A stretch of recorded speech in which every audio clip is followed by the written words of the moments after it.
Hi, everyone. Welcome to our live broadcast, SimplyPHP's live broadcast.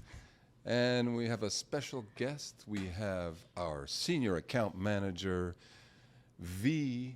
Caron. Hello. Or as our American friends say, V. Caron. Caron. Caron. Yes. Caron. Caron. So we got a new setup today. Very excited.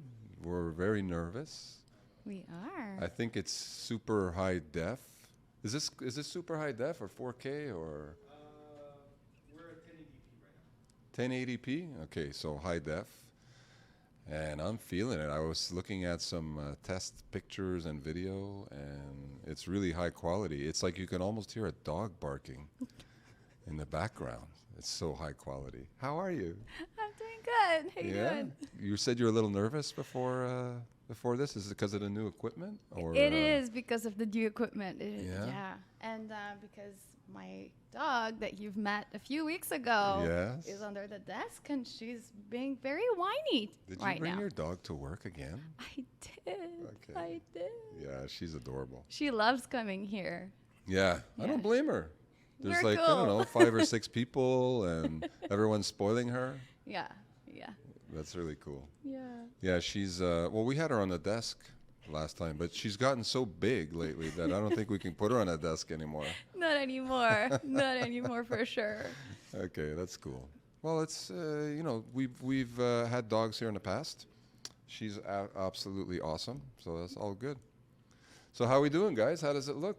The quality's good? Pretty good so far. Yeah.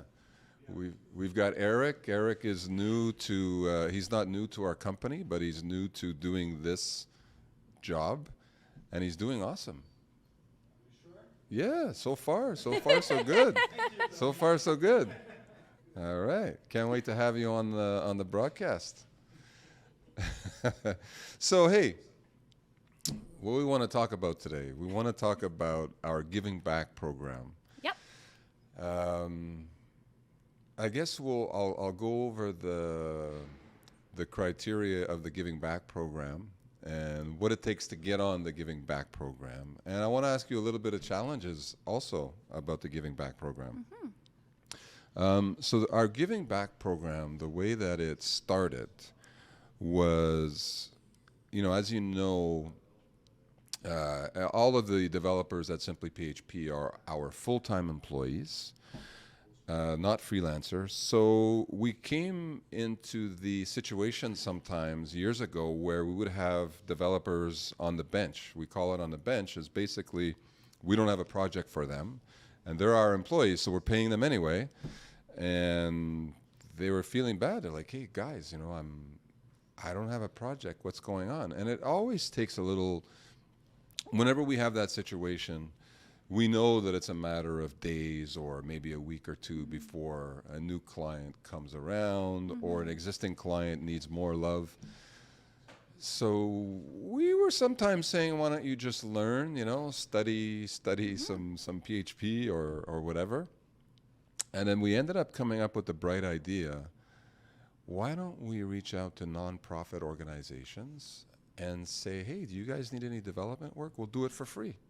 We have an employee or employees sometimes sitting on the bench, and that's how it started. That's how the Giving Back program started. Isn't that crazy? I didn't even know that. So You didn't know that's how it started? No, but that's great. See? Yeah, learning. You thought we wouldn't have anything to talk about. So yeah, and we, I don't know how we ended up getting the potential Giving Back organizations. I think we might have reached out to a couple of organizations, or maybe they reached out to us, because that happens too. We have nonprofit organizations that reach out to us and they want to pay. And sometimes if they qualify and if they match the criteria, if they meet the criteria, we give them that nice surprise and say, hey, by the way, we're going to do this all for free. And it's been amazing. I think we've helped out a lot of nonprofit organizations. But we've also had nonprofits say that they don't want our services for free. And can you think of why that would be?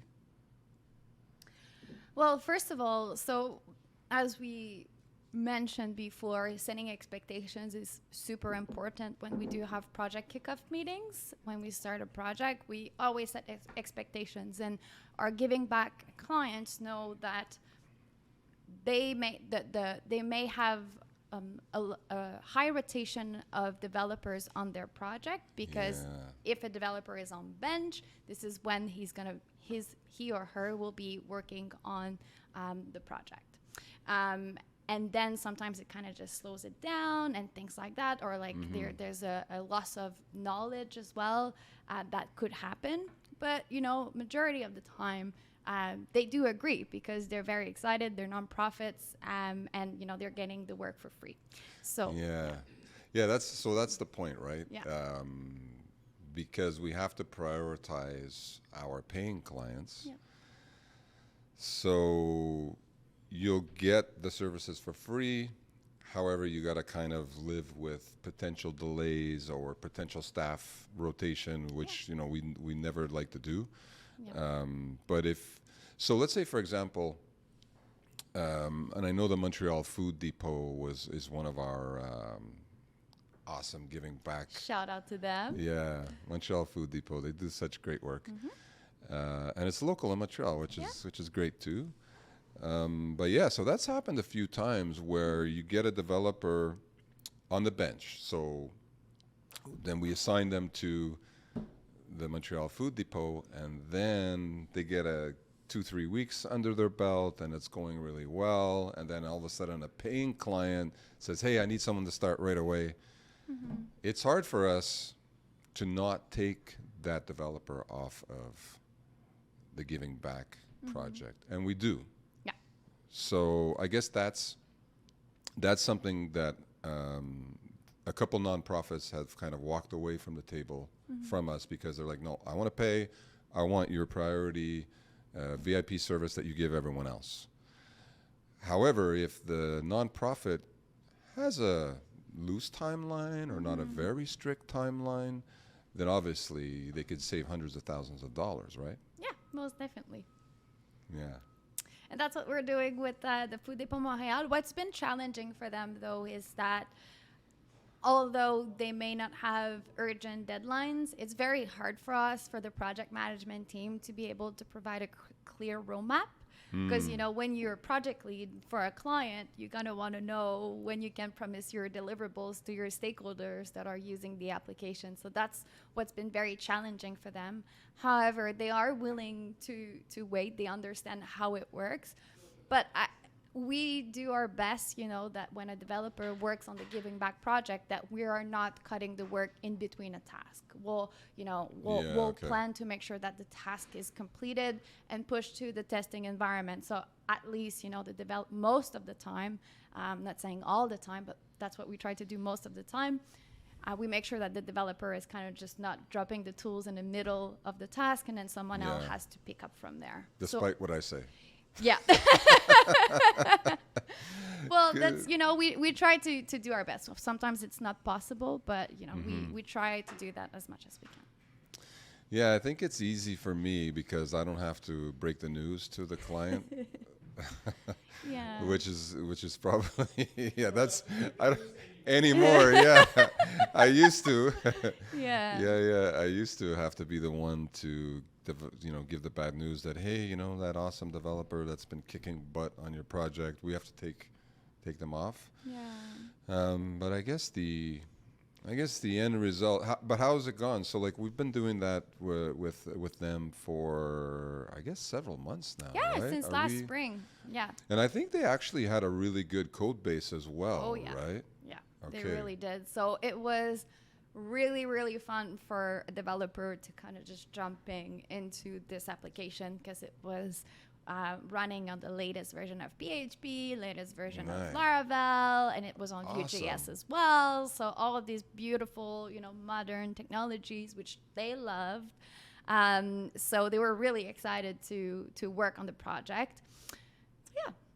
We should probably try to assign someone and leave them there. It's kind of inspiring me to do that. It's hard though. It is hard. It Ooh, is hard. it's But, tough. you know, now that we do offer flexibility to a lot of our new clients with staff augmentations. So Yeah. now we're kind of just at a time where we do have a lot of part-time staff augs. So Yeah. we have a couple of days a couple of days for some developers that are available every week, so they can kind of pick up the work. So, but it's a little bit harder to manage, but it's definitely worth it. These guys just have the best mission. So on Yeah. top of having a very good code base, they have a very, very nice mission. So it's even more inspiring to work on a project like this because it's for nonprofits and it's to feed the kids in schools. So yeah. Okay, so tell me about the mission. You said now to feed the kids in school. So I think the software manages. Can you explain? I mean, at a very, very high level. Yeah, keep it high. So the application manages different types of sessions. So they do sessions that they offer. So they do offer, sessions where kids are learning how to cook some meals. So it's just small kids that learn how to cook a few different recipes. There's also their boîte à lunch that kind of just dispatch lunch boxes to kids that are in need. Okay, so the software kind of manages that? The software manages more like all of the kitchen classes, Okay. from my understanding. Okay. But it goes much deeper than that, and I'm not, Okay, nice. fully aware of all of the Okay. great features that the application offers. And they provide lunch boxes to needy kids, right? Yeah. Ah, And that's so just sweet. for that, it's great to be able to help them out, Yeah. It makes our work even more meaningful. Oh yeah, even if the software has nothing to do with that, it's still what they do. Yeah, Yeah. that's awesome. Yeah. It That's is great. true. That's great. Yeah. Okay, so you had mentioned part-time resources. Let's talk about that a little bit. Kind of pivot subjects. So I know that recently we've been providing sort of part-time resources to some of our clients. Like, so instead of a full-time 40-hour week to augment our client staff, we've been doing 2 days, 3 days. Yeah. So that's been kind of cool because it allows our resources to kind of work on a couple different projects throughout the week, which is, I'm assuming, they enjoy. Yeah. Well, it depends. Some developers really like to kind of just be in the driver's seat for the same project for 40 hours a week. Yeah. But then, some developers like to kind of just keep it, to have different variations of code to kind of just keep them on their toes. So Yeah, I think Chad is one of those, right? Yeah. He likes to be on, like, if you could give him 10 different projects, he'd be happy. yeah, Chad, maybe not 10, but yeah. Well, yeah. Okay, maybe. Yeah, a few. Like, yeah, he loves. Yeah, he loves that. That's He loves cool. the variety. Yeah. Okay, so Yeah. is there an example of one that doesn't like variety? Wants to be on the same project? Maybe Nick? Yeah, maybe Nick. Maybe Nick? Yeah, but it depends, Sometimes they're going to be in the mood to always be in the same driver's seat all the time. Yeah. And then sometimes, they need to be flexible. They need to be adaptable. So it kind of just, most of them adapt to all of the, whatever we assign to them, they're cool with it. So, Okay. yeah. And then sometimes, the staff aug is temporary. It's only for like a few months. And then after Yeah. they may be reassigned to a full-time project in the future. So that's what's pretty cool too. Okay. And yeah. you learn. You always learn. So, Yeah. Yeah. I like being able to give our clients this other thing that we've been kind of giving is like, so if they do need a 40-hour work week, 40 hours of development services, we put 2 people on it, one for 3 days and one for 2 days. Yeah. Like a 3-2, which is great because if you only have budget for one of our resources, one of our people, you could actually have 2, so that if someone's on vacation or if someone's sick or someone, resigns or whatever, there's never vulnerability there. Yeah, that's what's great. And I love that in theory, but is Yeah. it working? it is working. It is working. It is eh? working really, really well. It does require a little bit more management. And, let's say that a developer works 2 days a week, Monday, Tuesday, and then someone picks up on the Wednesday. There's a knowledge transfer that happens. This is what happened during those 2 days. Now this is where we're at. And then sometimes we have the luxury to work in 2 projects in parallel for the same client. So yeah, it has been working really, really well. It's just communication is extremely important. Yeah. So yeah. So you have one developer on this project working Monday, Tuesday, every Monday, Tuesday. So that's Johnny's on the spot Monday, Tuesday. Yeah. And then Wednesday, Thursday, Friday it will be someone else Yeah. that's always on Wednesday, Thursday, Friday. Yeah. And But that's working well. Yeah. Yeah. I'm happy that's working well. Yeah, and then sometimes we also have 2 developers that happen to be available Thursday and Friday. So they work together on the same. Oh, so 32 really? hours Okay. happen Okay. on Thursday and Friday. Okay. So Because in theory, that's perfect. yeah, In theory, like a boardroom decision is like, yeah, that's a no-brainer. But Yeah. so it's really working. But they have to talk. They have to communicate. yeah, oh yeah, for sure. Okay. That's cool. Yeah. That's really cool. Now, talk about communication and management. Let me pivot to another subject. Yeah. So you're our senior account manager. You're very client facing. Now, what do you prefer? What type of person do you prefer to work with? A non-technical business owner or a technical business owner? And when I say business owner, I could mean, CTO, COO, client. So let me change it to client. So we have a mix of non-technical clients that have incredibly successful platforms, whatever, software as a service. And then we have very technical. Talk to me about, first of all, which do you prefer? It doesn't really matter. As long as the No, communication good is answer. good, it really doesn't matter. I am always very forward. They know that I'm not technical. I know high level, I know the jargon. I Yeah. don't understand the details. Well, you're not a former programmer, so No. but you know the web development Exactly. cycle. Exactly. And I know, very high level infrastructure, very high level development. So I know how to communicate. And to be honest, what I'm managing is the budget and the timelines. That's what I do. And I deliver the bad news. I deliver the good news. It's all, communication with the client that I'm doing. So yeah, that to answer your question.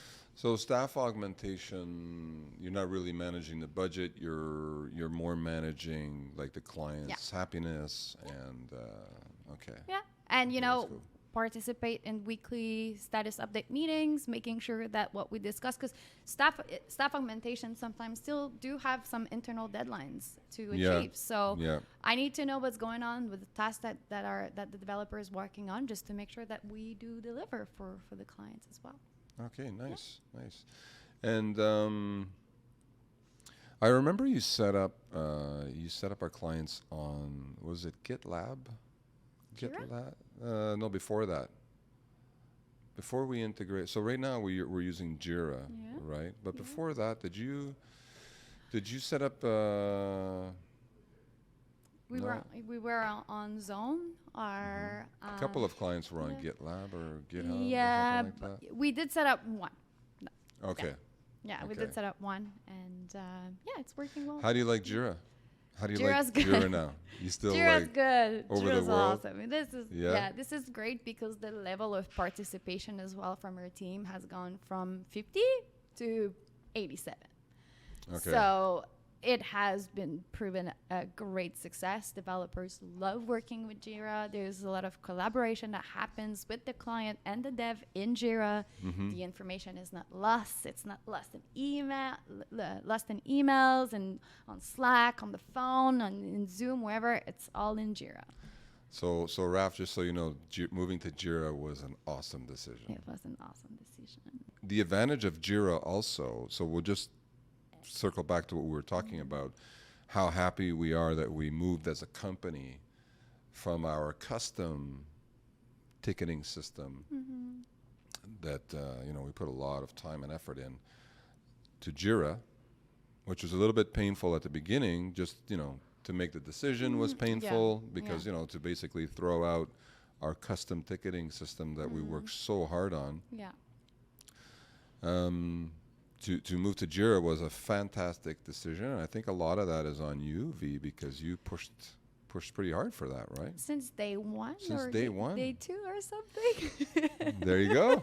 There you go. I love it. Yeah. I'm happy. Yeah, and I guess it was very, big thanks to Max and Raf as well for the integration of Jira, because setting up the permissions and setting up the backend was a pretty heavy lift. Yeah. But the integration with the team, it was just second nature to them. It was lovely. beautiful. And what's even equally awesome is that most of our clients were already on Jira. Like everyone's using Jira. Yeah. It's like an iPhone. Oh, you're gonna start a debate there. Oh, you Hey went man, there. I'm 55 this year. I can say that I use an iPhone. But yeah, it's pretty much the industry standard that everyone's using Jira. Which hey, congratulations to Jira. They cornered the market, it seems. Are there any limitations? I remember there was a small limitation at the beginning that we Yeah. have. Do we still have that limitation? Yeah, it's a Jira limitation where, what is it? Clients cannot tag developers in the comments section. So a client cannot create a ticket or edit a ticket and tag. They can create a ticket, but they cannot, like within a ticket, they can say at Tony, blah, blah, blah, blah, blah. But they can say Tony, blah, blah, blah, blah, blah, So, Can they assign it to Tony?